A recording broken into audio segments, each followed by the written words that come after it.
ఈ ఇంట్లో డబ్బు అంటే విలువ లేకుండా పోతుంది. మీకు తెలుసా నేను ఎంత కష్టపడి సంపాదిస్తున్నాను? అలానే మీరు కష్టపడితే తెలుస్తుంది. ఏంటి అంత కష్టపడి తింటున్నావు? నువ్వు కష్టపడి సంపాదిస్తున్నావుగా, నీకు కూడా సాయంగా ఉంటదని నేను కూడా కష్టపడి తింటున్నానండి.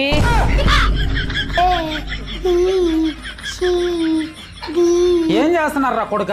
కష్టపడి చదివిస్తున్నావు కదా, అందుకే నేను కూడా కష్టపడి చదువుతున్నా. నువ్వేం చేస్తున్నావు బాబా? కష్టపడి నన్ను ఆసుపత్రిలో చూపిస్తున్నావు కదరా, అందుకని నేను కూడా కష్టపడి మాత్రం చెబుతున్నా.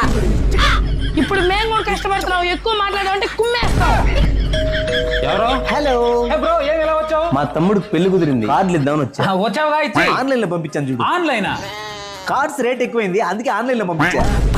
నేను కూడా పెళ్లికి చదివింపులు ఆన్లైన్ లోనే పంపించాను చూడు. సర్లే కానీ భోజనాలు కూడా ఆన్లైన్ లో పంపించేశాను, పెళ్లి రోజు తినేయండి అందరూ.